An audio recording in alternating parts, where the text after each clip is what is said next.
January 12, 2010.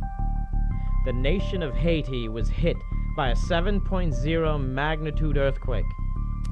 The earthquake struck in the most populated area of the country, centered approximately 25 kilometers west of Port-au-Prince, Haiti's capital. Huge portions of Port-au-Prince lay in ruins, and thousands of people were trapped in the rubble of buildings and shantytowns. The actual number of people who died in the earthquake may never be known, but the Haitian government estimates that 230,000 people were killed, 300,000 were injured, and over 1 million people were made homeless.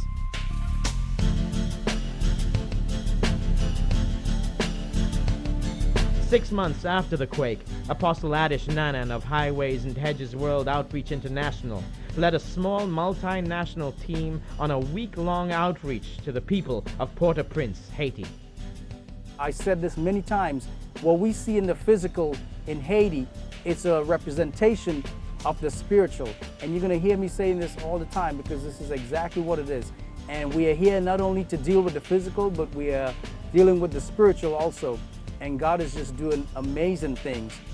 Progress in Haiti is agonizingly slow, and the tragedy is still fresh in the people's minds and can be seen on their faces. I don't think the media or anything that we see on television and the newspaper that we read about really does justice, of what we've seen and what we've experienced. Nothing was being done. People were still walking up and down the street, and they had a look on their face of shock.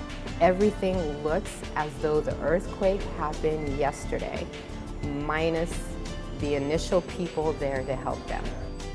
Over 1 million Haitians now live in the 10 cities around the country, and although life for the people in the camps is difficult, for many of them, it's the best option they have. A lot of people think, well, okay, the time to help Haiti was when the earthquake hit. Yes, but now the help is needed more than when the earthquake hit, because a lot of people are living in tents and, disease and all this stuff, and nothing is being done. And the problem is getting bigger and bigger and bigger. Mud, filth, disease, and an increasingly frustrated population all make for a very risky existence.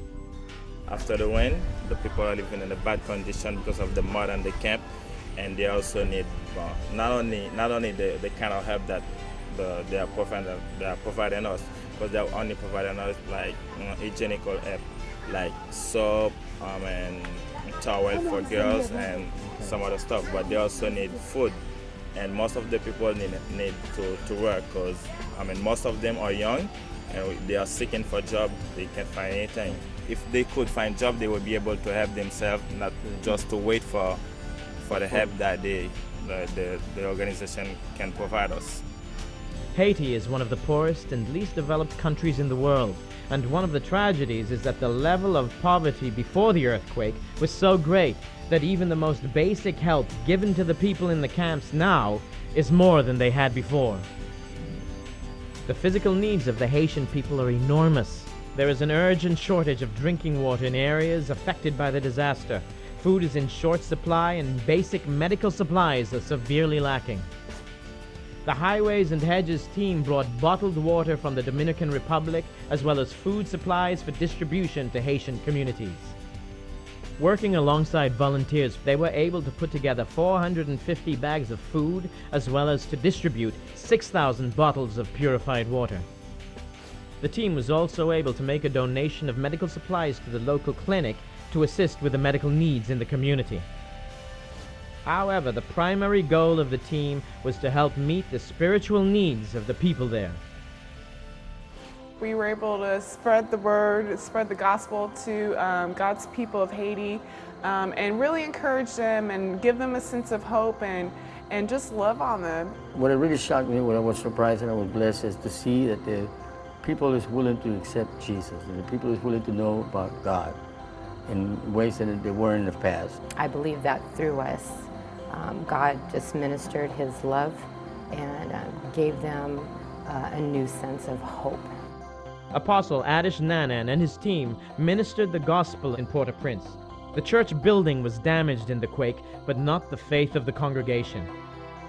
People gathered for services in the middle of the street and even in the pouring rain to be touched by God.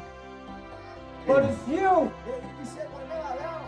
who will determine the success of this place. Amen? Not the government. It's the church. It's the church. Many lives were transformed as the uncompromising Word of God went forth and testimonies were shared. Highways and Hedges also held its second annual Pastors' Conference. 50 pastors from all 10 districts in Haiti attended, and some even traveled by boat and then bus just to attend. The Word was preached simply so that it could be easily understood and digested. So if you get this understanding, your job is really easy. You're here to perfect the saints. Do the work of the ministry. The pastors were set on fire as the Word of God came forth, line upon line, precept upon precept, here a little, there a little. The team stayed in a house in the middle of a neighborhood in Port-au-Prince. Every day, local children gathered in the porch for coloring, face painting, and to receive balloons. The thing that they noticed most about us is that the love that we shared with them. Like, we didn't know them, we couldn't really speak with them, but they felt that love, and that love was transmitted to them beyond just handouts. God's love poured through the team to the children, many of whom are orphans and have already experienced unimaginable turmoil in their short lives. One of the most pressing needs of the Haitian people is for medical care. Bueno, la situación en Haití en ese momento es muy crítica. Todo el mundo lo puede ver y se agrava más después del terremoto. Pues anteriormente la medicina era muy costosa y había pocos hospitales, poca clínica. Entonces con el terremoto se derrumbaron muchos hospitales. Por eso que se agravó más la situación de salud en ese país. Also, thousands of Haitians have had amputations as a result of injuries sustained from the earthquake. Doctors fear that many amputees will suffer in anguish or even die without proper rehabilitation. The young lady who we met that had the amputation, just the fact that she doesn't have any hope of even getting something as simple as a prosthetic leg. Their community is not set up in a way where people who have physical challenges are accommodated for. So my thoughts when I met this young lady was, how is she going to get around? How is she going to walk? How is she going to get through the community for her basic needs without being able to walk without a prosthesis? Highways and Hedges World Outreach International was given an ambulance to be used in Port-au-Prince. There is a doctor and nurses who will use this vehicle not only as an ambulance, but as a mobile surgical vehicle. We want to thank all the supporters that help us get this ambulance here. The ambulance is 2 blocks away from where we're at right now. We just visited it. Dr. Dooley is excited about this ambulance. We handed over to him today. It's in the custom parking lot. You know, it's amazing. We were over there and we're trying to, we went to this parking lot and we see all these vehicles that has been donated and, has been given to Haiti that are just sitting there. The corruption is so bad in Haiti. And, I want to insert this. I want to insert this note in here for people, for ministries, for organizations that are donating stuff and giving stuff. Please be aware of the situation in Haiti and the corruption. And don't give stuff blindly. Know who you're giving it to. Make sure there are people over here that will help you. But we just want to encourage our supporters. The ambulance made it. Your support, everything. We are so grateful. We are so thankful. So thankful. And, Dr. Dooley and I was talking earlier today, and we said, well, we have the ambulance, and it's going to be used as a mobile clinic, to help families. They can come and visit this ambulance and be helped as a family. It's like going to a family doctor.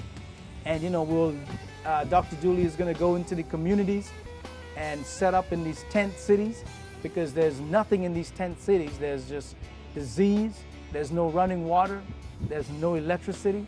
So he's going to go in there with this ambulance and use it as a mobile clinic. But now we need a building where we could bring people in and do, more medical stuff. We're talking with Dr. Dooley, we're talking with some of the community leaders here of putting in this facility to take the people off the street and bring them in this facility where they can come, they could see the doctor, they could be educated about prevention, about how to prevent disease, and then they could be fed, and then they have a place where they could have recreation, and then we could give them groceries and supply and send them back on their way. And also, we want to put in a facility, a chapel, so we have church once a week there. And let me tell you, we think this is going to really transform Haiti, because we are going to be able to teach them hygiene. We're going to be able to teach them the Word of God.